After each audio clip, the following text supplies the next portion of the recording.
Yeah, sure. So to be completely honest, initially, like I wasn't really sure about what I want to specialize in computer science. I think the big areas that are upcoming are like big data, machine learning, systems. I realized that I wasn't really interested in low-level programming. From the intro systems courses I took at school, I just wanted to get past them.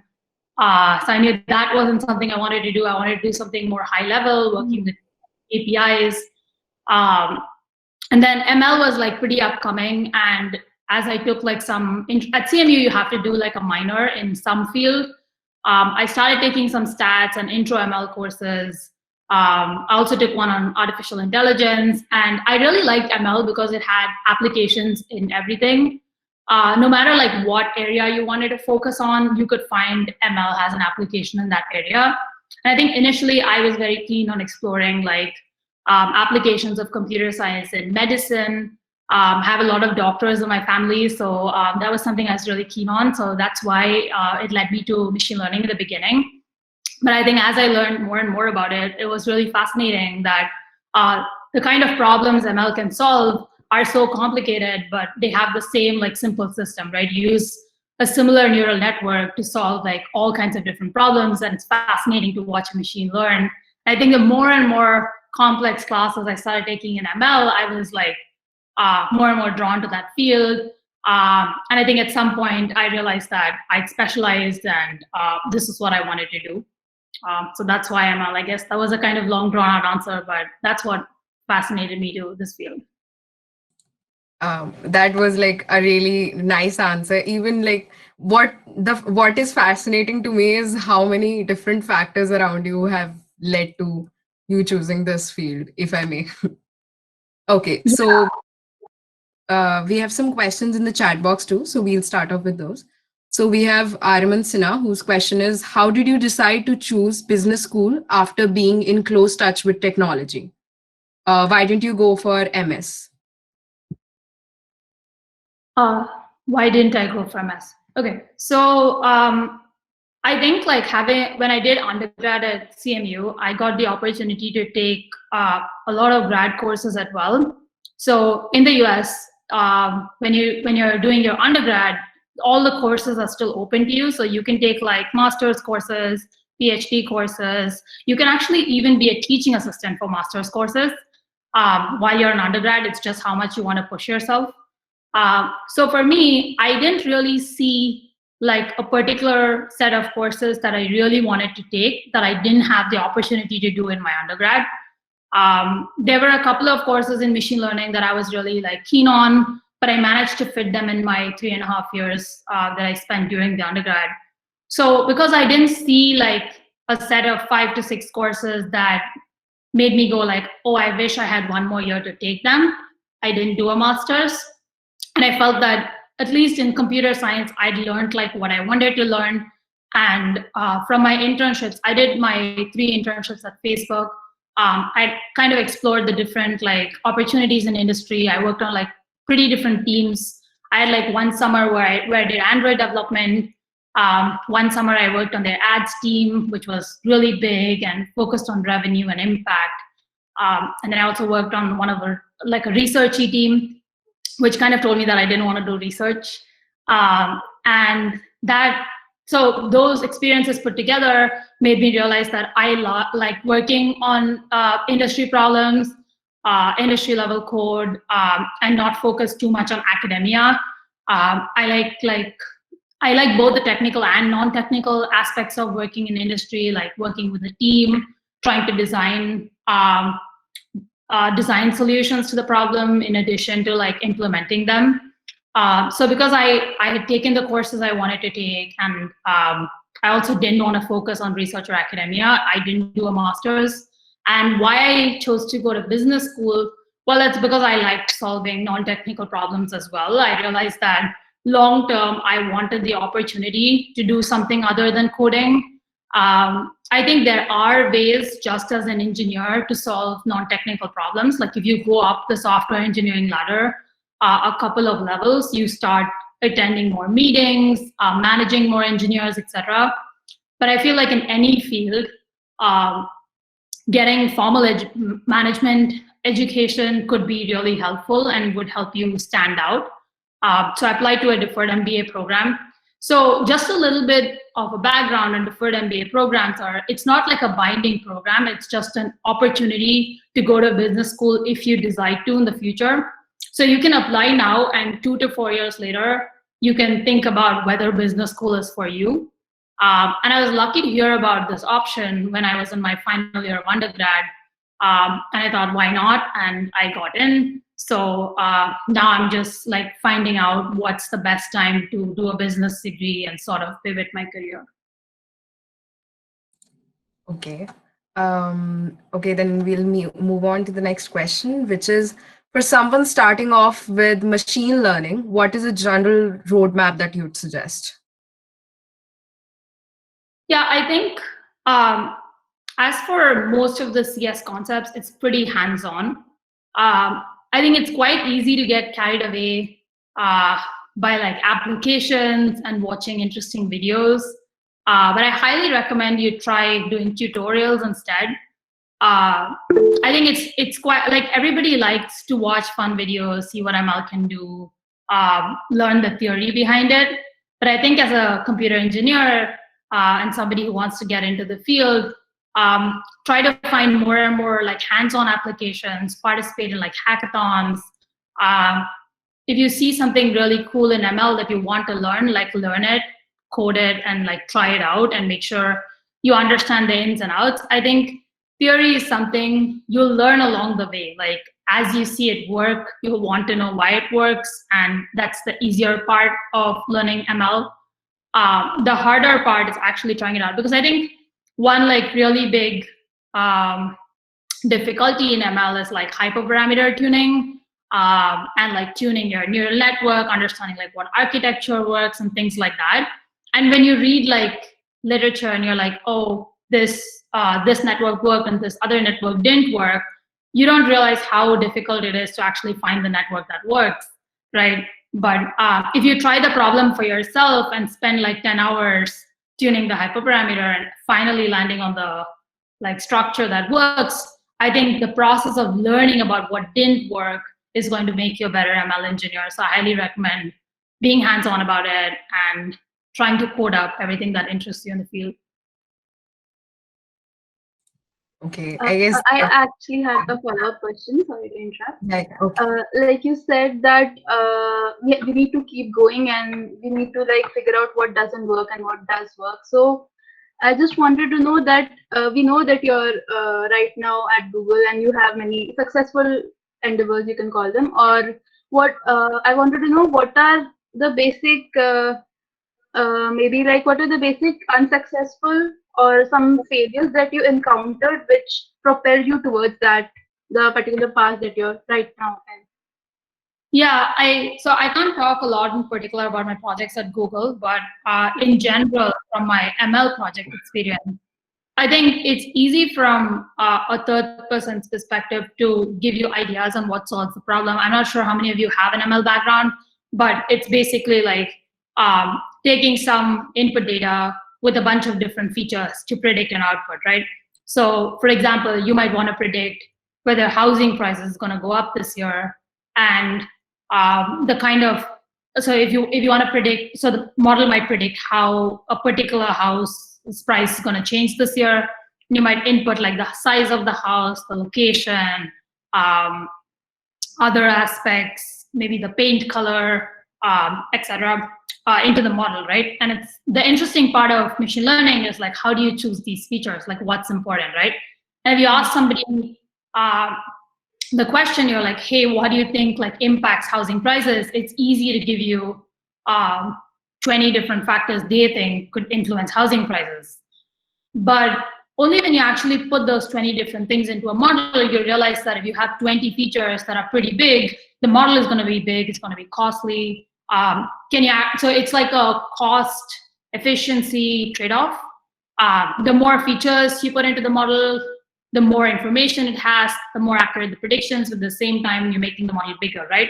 So every time you add a new feature to your problem, you're asking yourself, is that trade-off worth it? Is it worth making my model bigger to understand this additional feature to predict the output, which makes you optimize for things that are not useful, and like you remove the things that you think don't add much value or are noise and things like that. So I think the most important learning in ML is like everything is a trade-off, right? You can make your model more accurate, but you're trading off on efficiency, you're trading off on cost.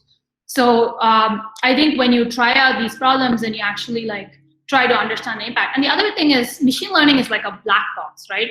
So sometimes that's really scary because there can be like inbuilt biases. You might not want to discriminate based on some feature of a person, but then you realize that giving the model like input about the person, like different features that you don't mind, might actually make the model biased towards some particular feature that you didn't intend. Right? So it's really important that you understand the impact of the changes you're making to your model and sort of like analyze what's working, what's not working, and why it's not working, and not just treat it as a black box. Though that's like a really hard problem. Like sometimes it makes you really happy when something works. You're like, oh, I added this feature in my model, it's super better. But I think it's important to understand like why your model did better. And the more and more you think about the why, the better the ML engineer you are. Yeah, actually that implies in many situations though, right? Sorry, one in particular. Yeah, actually like an analogy. Yeah, that's true. It's true for a lot of real life situations as well. Yeah. Okay, so let's switch it up a little. I'll ask people to unmute for the questions so that everyone can be involved. We have Arushi. Hi everyone. Hi Abinaya. So my question is that what do you think the admission committee at Harvard Business School looks for in its applicants? Like, what do you think stood out for you or worked for you in your application? Yeah, hi Arushi. Thank you for the question. I think it depends on at what point in your life you apply to business school. Business school mostly looks for your work experience. So most people apply to business school with at least 3 to 4 years of work experience, sometimes even more. There are different types of MBAs. There's the regular one and there's an executive MBA. So some people apply for an MBA after they're already leading a company to sort of go and get that degree and formal knowledge. So it really depends on when you apply to an MBA program. For me, I applied to the deferred MBA program. You're only eligible for the deferred MBA program when you have no work experience. So you have to be either in your final year of undergrad, or if you did a master's immediately after that, it could be your final year of master's. So the criteria is pretty different for the deferred MBA program. I think business schools are really looking for people they believe will do great things in the future.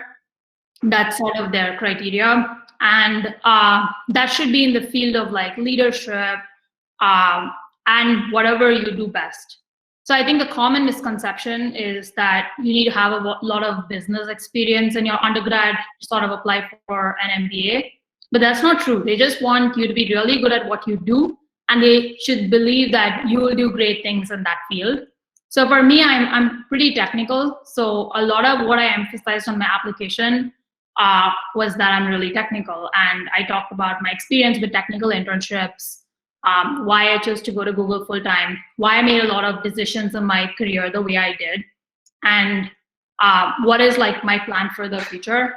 I think one important thing is talk a lot about the decisions you made in your life and what you have achieved in the past and how that sets up your trajectory in the future, and less about what your future goals are, right? Because it's very easy to talk about like a company you want to start next year, right? You could say, hey, I have this cool startup idea. I think it's going to hit off and it's going to make $1 million, right? That's really easy to say for anybody. But I think the harder thing is talking about what you've done and how that set you up for success. So for me personally, a lot of those achievements were pretty technical, but I also talked about like my involvement with women in tech, I actually run a couple of women in tech groups right now, and I did during my undergrad as well. For me, it was really important to give back, and that was my story. So I think when I moved to the US, I actually did high school in Chennai, and my class was pretty male dominated. There were 47 boys, and I was one of 3 girls. And when I moved to the US, I was suddenly in a 50% female environment, and that really that really told me about the opportunities. I was really lucky to be here, have so many female colleagues, and feel empowered, right? And as I got through my undergrad, I understood what that peer support meant to me, and understood what I was missing out on when I was back home. So after my undergrad, I actually started Ladies Town Hackathon India, which is a group I run with around 1,300 Indian girls right now, and a couple of others where I sort of give back and give women at home that peer support that I didn't have, right? So I think that was really important to me. That was like my why, and this is what I'm doing about it. So it's really important for you to emphasize what matters to you and why you do things that you do. It's less about, oh, I did these 5 different things and I'm really like good at this one thing. It's like, this is why this particular thing is really important to me. This is how I realized it's important to me, and this is what I'm doing about it. And that's how your story should flow, and you should try to identify that one thing for you. You don't have to be good at a lot of things. You have to be really passionate about the few things that you do and express your passion to the admission committee. Yeah, okay. So basically you should have a story to tell. So I think it's less about having a story to tell and more about identifying what your story is. I think to every person, it could be a different thing. Like what's most important to you could be different. And I think it's actually like really important for you to tell an honest story because they ask you a lot about it in your interviews. So suppose you did, I think it's really common for people to think, oh, I have to do social service and that's good for my application, so I'm going to do social service, right? So you maybe did like this cool thing for a weekend and you talk about it for 2 paragraphs in your 4-paragraph essay and you're like, oh, I did social service, I'm passionate about it, right? But what actually happens is that passion doesn't come out when they speak to you. That's why they have the interview where they want to understand whether everything, the picture you painted of yourself is really who you are. And during the interview, they'll actually ask you about all the decisions you made in your life, why you made them, and about everything you spoke about in your essays and things like that. And speaking to the person, like really, it gives you an opportunity to shine if that was actually the person you are, versus like if you just said a couple of things that looks good on your application. There's really a difference when you do the interview. So just be honest, be genuine, try to introspect and understand like what really matters to you, and make sure that really shines in your essay so that when you come to the interview and they ask you about that thing, you really tell them like this is who I am and this is what's important to me. Okay. Thank you for the answer, Abinaya. That was really nice. Yeah, thanks for the question. Okay. Okay, moving on. We have Kunal Verma who has a question. Kunal, are you here? Hello, ma'am. Hi, Actually, I wanted to know, like, what was your interview experience at Google like? And like for us students who are preparing for it, what should we expect from that? Yeah, so I did most of my interviews in the US. I'm not sure how different it is from the Indian process, but basically I had one online assessment, which was just 30 minutes, 2 questions. I think they call it the coding sample. And I think if you do well enough, you skip the phone screen and go directly to the onsite. But if they're not super happy with your coding assessment, you have like a 1-hour phone screen before the onsite. The onsite interviews, there are 5 of them, 4 technical ones, and one is called like a googliness interview where they make sure you're a nice person and you're a team player. So yeah, that's it's an interesting part about the interview process. They ask you about like a manager you weren't able to work well with, and how you handle like conflicts within your team, etc. But the technical interviews, I had 4 of them on site. Usually each interview focuses on a different domain in computer science, dynamic programming, graph theory, things like that. I think there are a couple of concepts in computer science, but a lot of different questions that can come out of them. A lot of times only the story in the question actually changes, but the bottom line, like the CS problem you're trying to solve, remains the same. So I highly recommend like going through as many problems as you can. This doesn't really mean that you're memorizing a solution. It just means that you've come across all of these different CS concepts before. Lead code has a lot of great problems. I actually used a lot of lead code when I was doing interview prep. And it's kind of important both to be able to code the solution yourself a couple of times to make sure you're comfortable with actually writing code, because one huge thing in technical interviews is they don't want you to write pseudocode, they want you to write real code. And sometimes when you're on lead code and you start like reading solutions and you read a couple of them, you get a few ideas, right? And when you see a question you've already solved before, you're like, oh, I know how to do that. And you explain the solution in English, but then you start coding and you're like, okay, I'll write pseudocode, and you write loop, right? That's not really great for interviews. And I think on the other side, they really want to see that you can code in industry and you can code quickly, efficiently, and reason through your code. It's important that you don't write pseudocode. It's important that you use good industry standards like variable names. It might seem small. I never realized this on the other side. I would use like X to be like an integer. But it's important that you use nice variable names because it really shows that you can write good code. You talk through as you code, explain your process, because sometimes maybe you're going down the wrong path, but briefly for a minute you had the right idea, and interviewers will sort of redirect you and tell you, hey, I thought you said something about this thing, why don't we try that idea, right? So at least you get credit for thinking about the idea, and it counts less as a, I told you how to do it. And I think it's also really important to be able to reason through your code, understand the time complexity, the space complexity.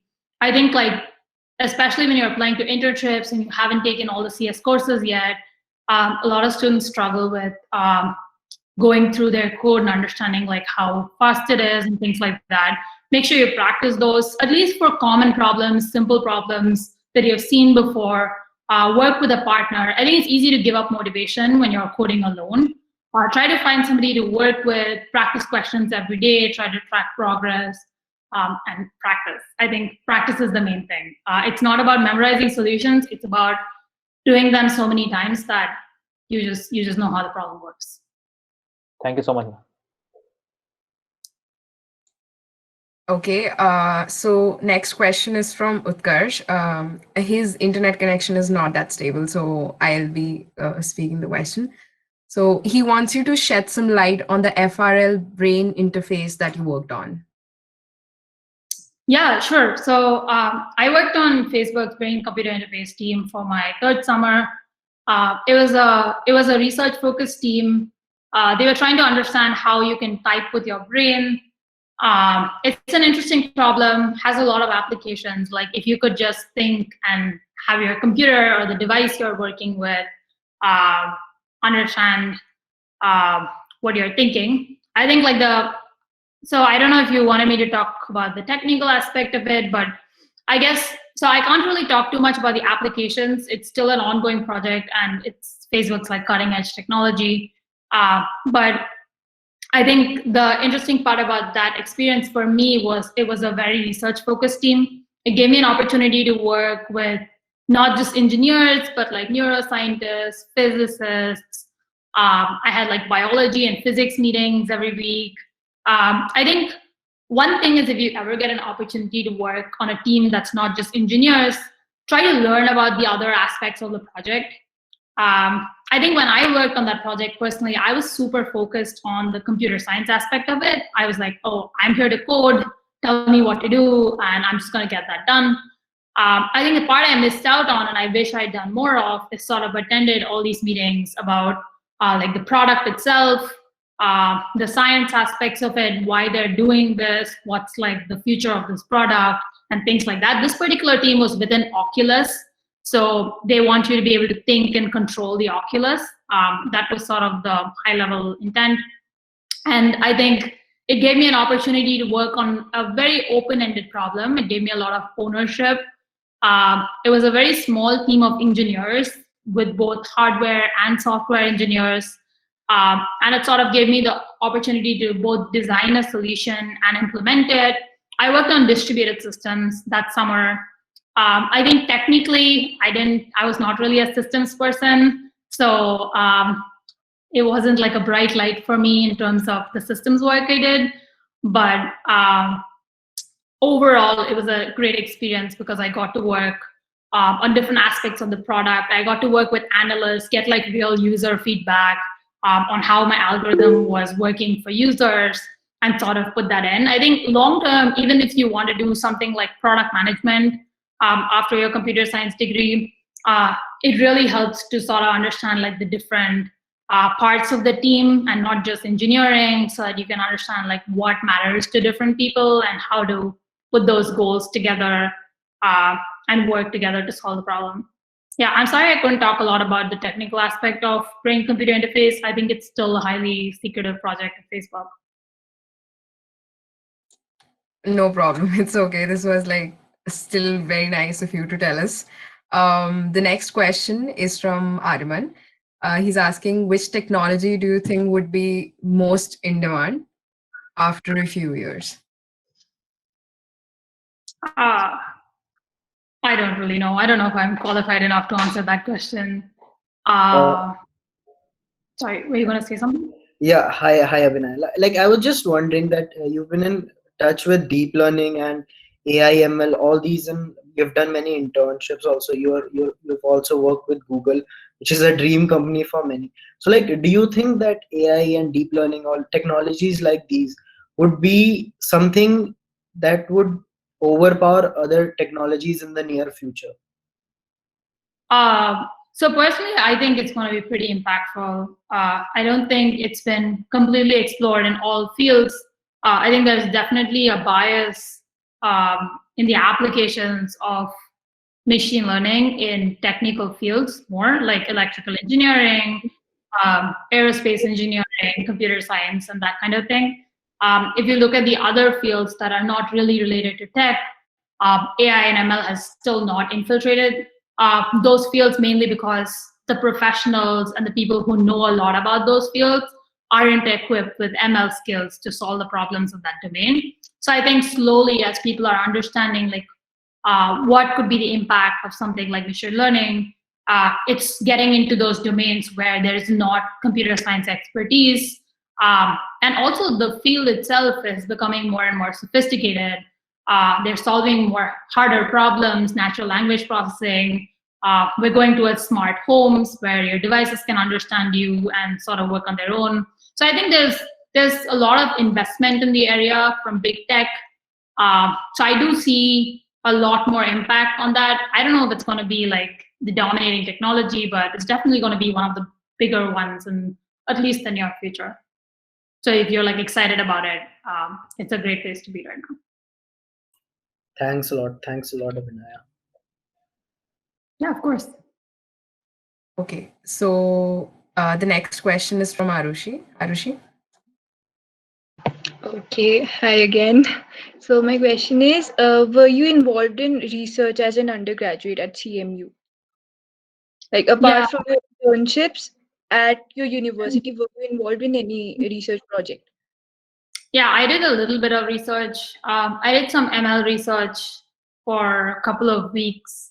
As I mentioned before, it really taught me that I wasn't interested in research. But I worked with the robotics lab. They actually have like a robot that goes around our computer science building. And the work I did was sort of to help this robot identify objects. I barely did it for a couple of weeks. I think I really like structured work. I think at least in the beginning of my career, I want to learn a lot under the guidance of people who are really good at it. Research wasn't for me because it was sort of you're just out there on your own. You spend a long time on a problem and you don't know where it's going to go.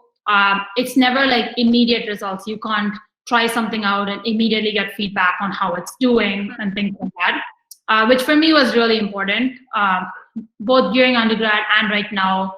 I want to like immediately see the impact of the work I do.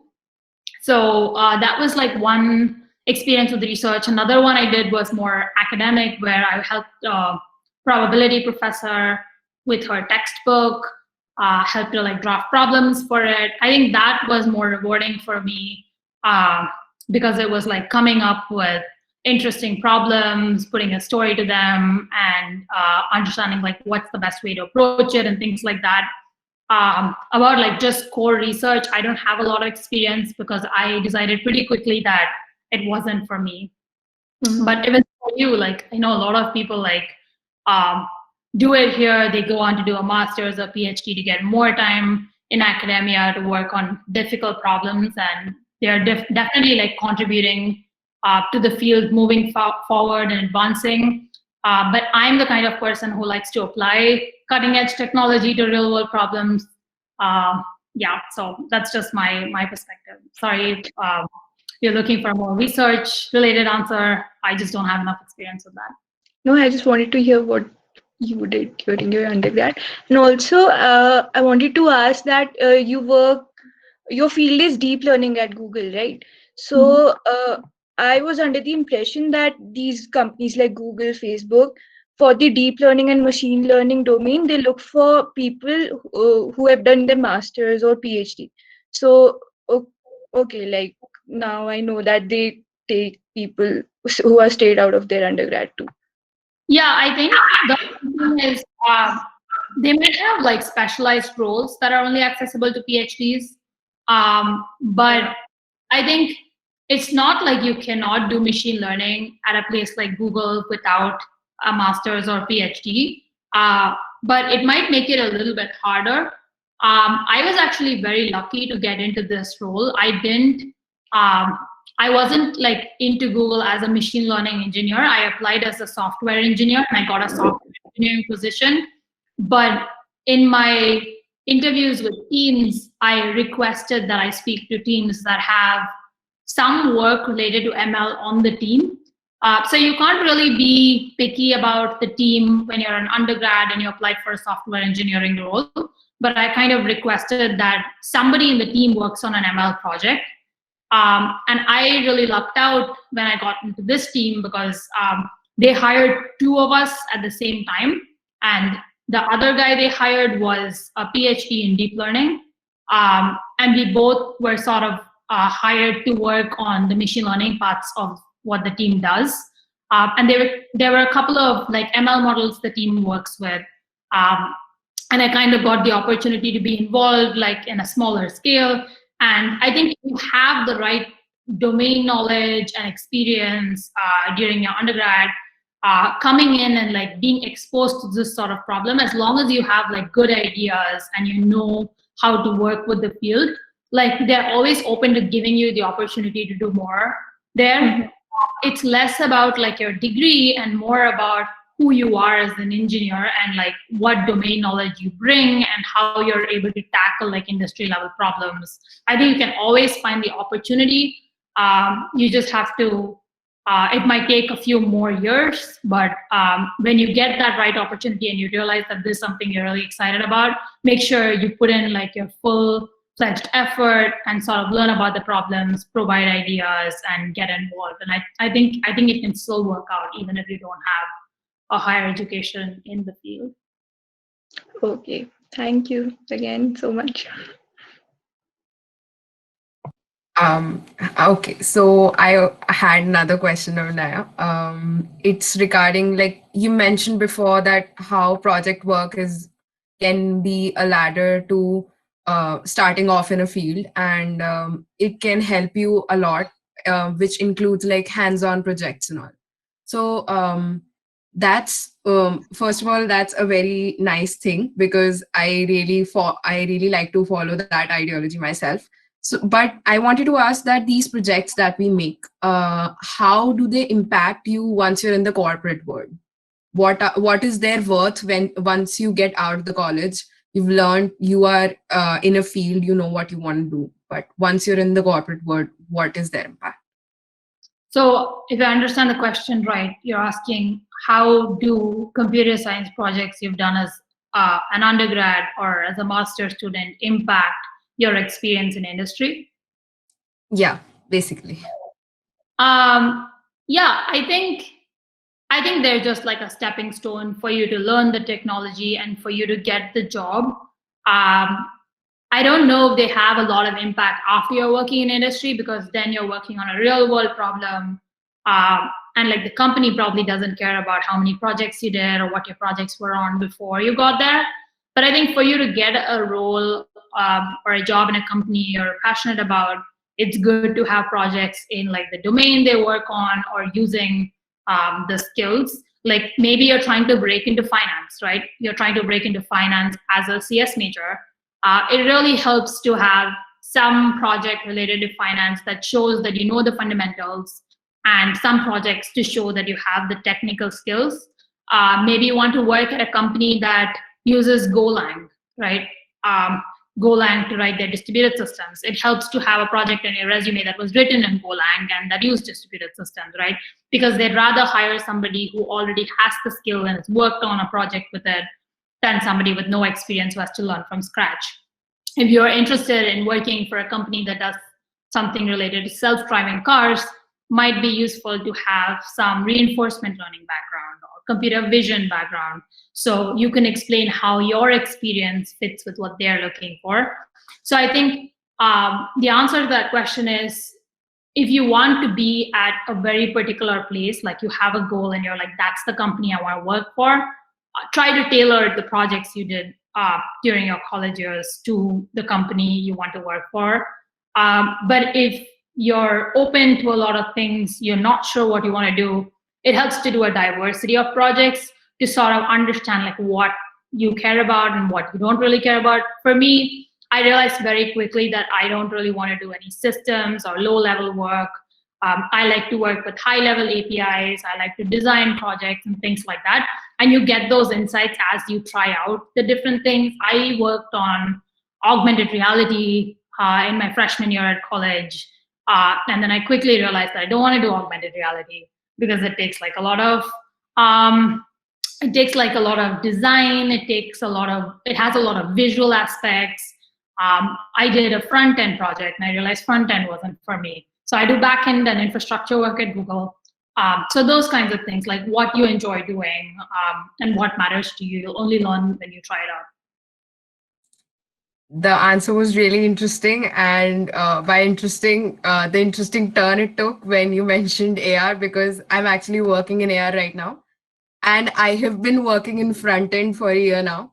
For my first year, I've been working in front end, and now I'm working in AR because I'm really fascinated by the whole thing, how a thing looks that affects a lot of the user experience aspect. And so I think that AR can be used for UI UX to enhance it a lot. And in India, I haven't seen a lot of AR, but AR VR is like really fascinating for me till now. So yeah. I think it's really like a personal. It's a personal opinion, right? It's what you like to do. A company needs people who do everything, right? We need somebody who works on the front end. We need somebody who's good at visual design. I'm not good at it, right? So I just chose to step away. But I was really fascinated by AR. I worked with some really smart people on this augmented reality like circuit simulator. So the first project I did on AR was, if you take a picture of a circuit that's drawn on a paper, it simulates the current flow for you. So that was the project I worked on a couple years ago. But I think the reason I wasn't fascinated by it was because I quickly realized that I was not like a visual design person. I was more of an algorithms person. And I think like that's just a personal perspective. We need people who do everything. We need people who are really good at everything. But it's good to try out a few different things before you specialize. it's not good to just try one thing, realize you like it, and you're like, okay, I probably like this the most. It's good in your 4 years to try a couple of things and really understand for yourself, this is why I pursued this path, and this is why I didn't do this other thing. So do you think that the opportunities in both backend, or the algorithmic part, and the front end, or UI UX, or maybe design part, do you think the opportunities are equal, or is there something that we're missing out here? No, I think the opportunities are totally there in both. Any product needs a good front-end engineer and back-end engineer. And it kind of actually helps if you're somewhat familiar with all aspects of the project. Recently, I worked on an infrastructure project where there was some front-end work to be done. And when something fails, you're not sure if it's on the front end or the back end. So if you kind of understand the end-to-end system, and I think most good engineers at least have like some sense of how to work with any sort of code, it's good to have that expertise. If you're asking me what should I specialize in, I don't think it's like this is like a good role to have versus this is not a good role to have. It's like this is what I'm interested in versus this is something that doesn't excite me. And I think the opportunities are totally equal. You'll find great front-end roles anywhere. You just have to be passionate about it and want to pick those up. Okay, that was a great answer. Is there any else? I don't think there are any more questions in the chat box. If there are any last-minute questions, so you can put it in the chat box. I actually had a question if nobody else is asking. So I wanted to know, like, we talk about soft skills and hard skills. Like, I actually wanted to know, like, working daily at any workplace, we already know what the skills are that we need to input and whatever we need to work on. But the little things like communicating, negotiating, like how important are they, and how does it actually work? Like, how does it help in day-to-day work place, I guess? Yeah, that's actually a really good question. Just to clarify, by negotiating, did you mean at work or did you mean your job offer?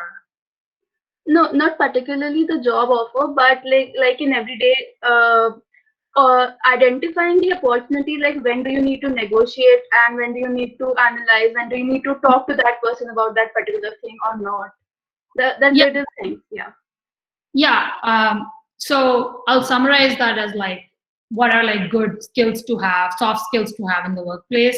And how can we like get better at them, like identifying how to negotiate with people so that both sides get a win.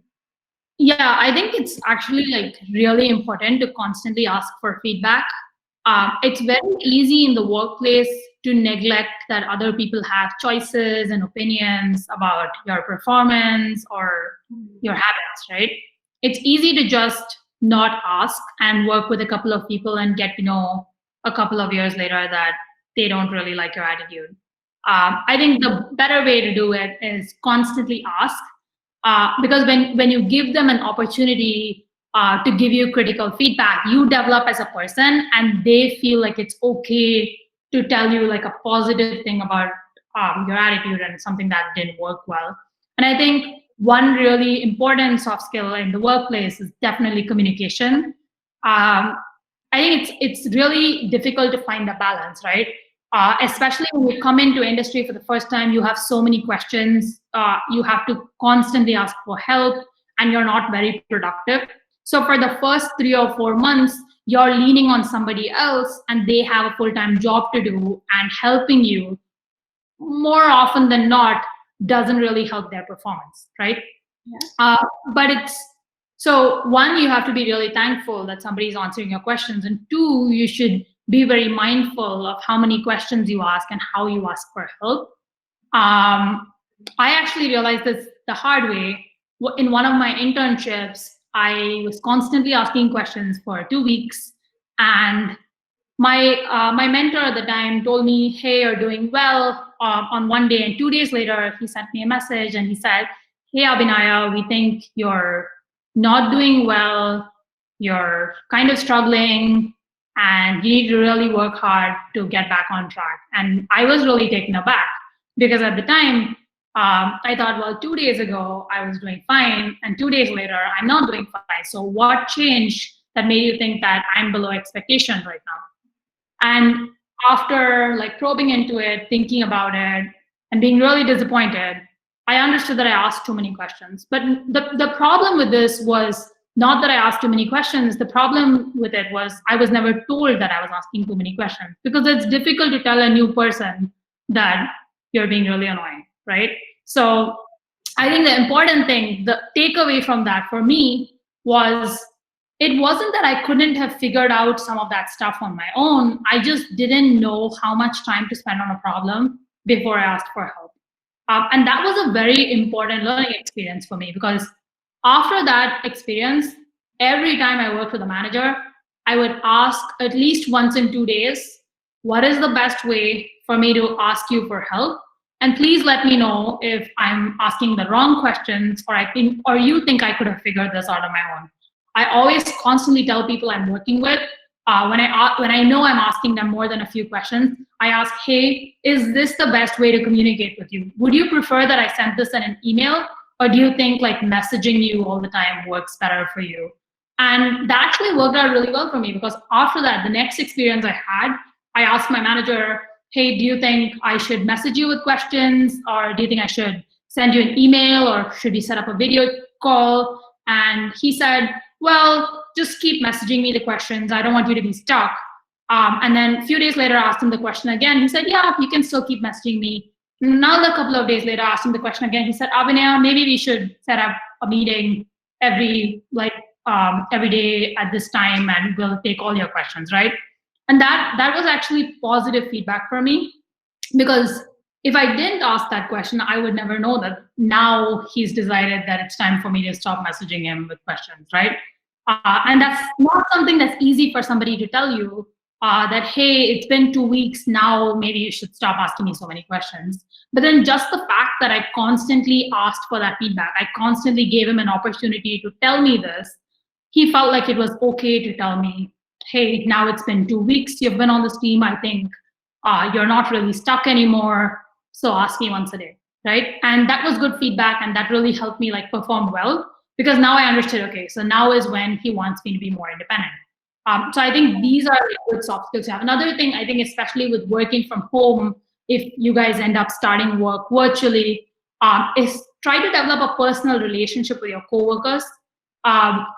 It goes a long way. Like, don't think about, do I work with this person for 1 hour? Do I ever need to work with this person? Like, just think of your coworkers as your friends.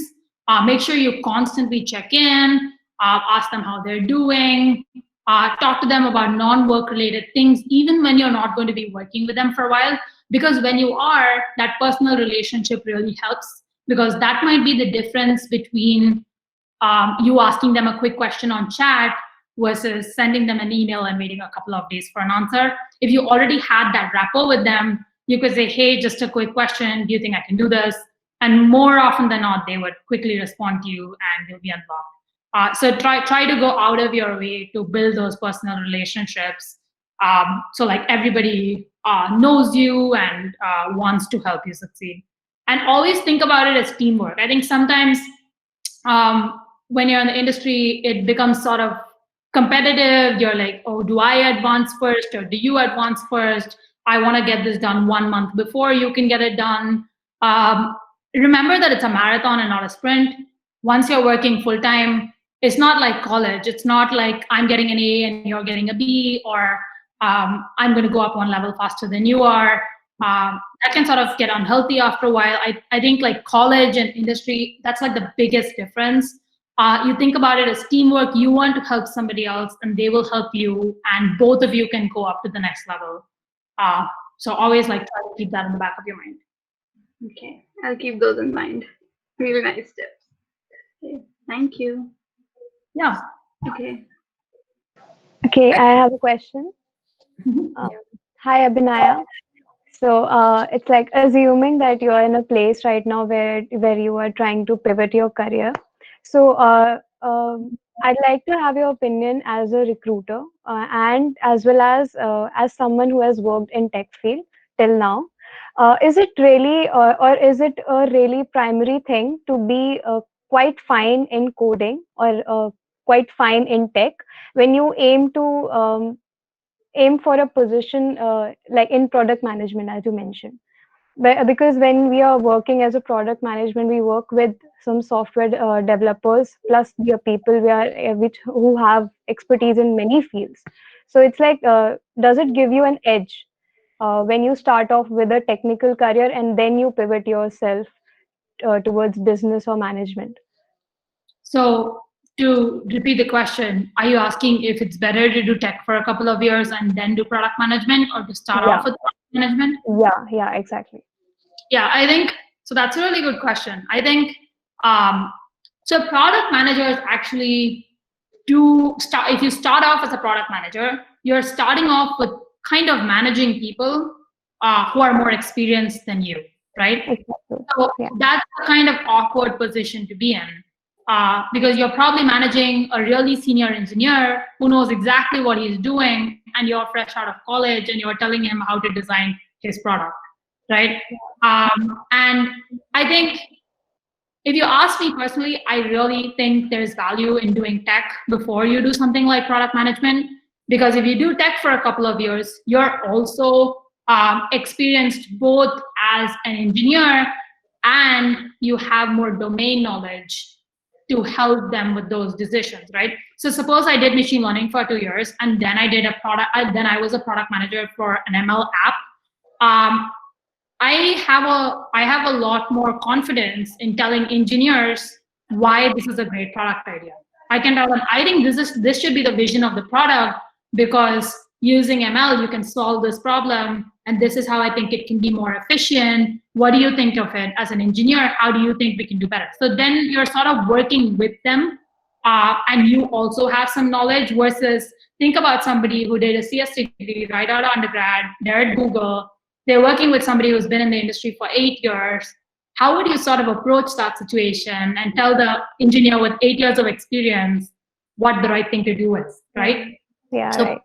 My opinion is you definitely benefit from having a technical background, and also I think you understand the problem better and you can give better solutions. Like, if you've never done ML before and you're a product manager for an ML team, it's difficult to understand like what's possible, what's not, what's hard work, what's easy, if you have a cool idea and you're like, how long will it take me to test this out? If you had a little bit of knowledge yourself, it just makes you more confident to like put out these ideas, because you know it's possible, and then you can get advice from an expert on like how long it will take and things like that. That being said, at big tech, you do need some CS background to be a product manager. And you should also think about things like where it's easier for you to move up the ladder. If you're a strongly technical person, moving up the ladder in engineering and then transferring to product management might be easy. But at the same time, I think in big tech, they call it associate product manager. That's like the out of undergrad role for PM, where they like at Google, they have like a rotation program where you do like 1 year with 2 different teams and learn the skills on the job. So I'm not saying it's not possible. APM is really competitive. A lot of people do it. A lot of people like it. But my personal opinion is that it helps to have a technical background even as a product manager. Okay, I just have a follow-up question, small one. As a recruiter, if I am applying for a product manager job at Google, what are the skills that you look for in me as a candidate? Okay, 2 quick things. I'm not a recruiter. I'm only a software engineer. I'm just asking you as a recruiter, as you saying, as you mentioned in the starting of the session. Yeah. Yeah. I do technical interviewing for software engineering. I don't do product management at all. But I think for product management, they look like for analytical ability for you. I think they also have a coding interview, which is more of like classes and object-oriented programming kind of things. They look at your ability to analyze problems. They probably give you a real-life problem and see how you would like split up, like divide it into various parts, and how you'd like model the problem, how you think about all the other decisions that are involved and things like that. I never done a PM interview myself, But I think like it's less technical and more about like decision making, and how you see the future of the product, how you see obstacles that will come up and things like that. So that's what the interview will be focused on. But yeah, I don't have any personal experience with product management interviews. Thank you so much, Abinaya, for the answers. You really cleared my doubts, a lot of them. Thank you. Yeah, of course. Okay, so Abinaya, all the answers that you gave were wonderful, especially the one where you told us about the whole communication thing, because we're always taught that communication is the key to doing good, but we're never told how to communicate or how to first ask someone how do they like to communicate. So that was great. We'll all keep that in mind, and we'll wrap it up with a quick question. What is the best career advice that you've ever received? Like a short one, quick.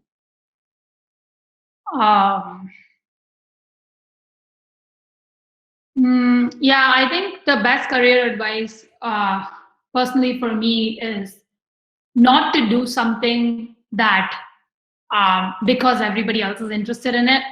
I think it's very easy for you to look at the most popular career and think like that's the way to be successful. But I think in every career path, there are people who are successful. They might be much fewer in number, but if you're extremely passionate about something, don't give it up because other people don't think it's a great thing to do. Do what you're really excited about. And if you're really good, really passionate in this one particular thing, you'll succeed in life no matter what. Try to let your passion like guide where you're headed, and don't worry about anything else. If it doesn't work out, treat it as a learning experience, and try again. Follow the next best thing that you wanted to do, and somewhere along the line you'll feel like you're successful, but always you'll feel like you're happy. Well, that ending note was great. For all the bachelor students here, this is like the first question generally in every AMA we have, that how should we choose the, even I asked a similar question. So it was great having you, and I'll pass on to Shreya ma'am. Thank you, Ashani. Thank you, Vinaya. Actually, we've been like on a roller coaster of questions. Like we went from deep learning to product management, engineering to Harvard applications and everything. So it was quite a productive session. And I hope everybody who attended had a really good time. Thank you so much for taking out your time to answer our questions.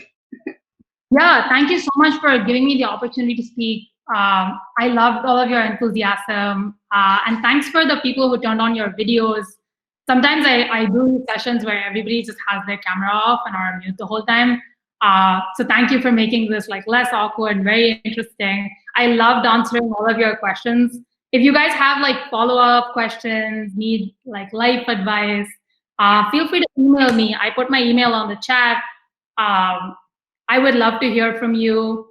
If you have questions about anything, my experience, just in general, you want to be connected to somebody with a certain experience. If you're really interested in product management, I could probably like find you somebody who's doing product management to take questions. So yeah, feel free to connect, follow up. Shreya knows how to reach me if you need me for anything, and also feel free to email me. Okay, guys. So you can all just ask her the follow-up questions if you want. And for product management, I've also given them the link, the group link of the Facebook for the girls. Yeah. So yeah, thank you so much. I guess we'll just wrap it up. The AMA has ended. You all leave. Thank you, Abinaya, for joining us. Thank you, everyone.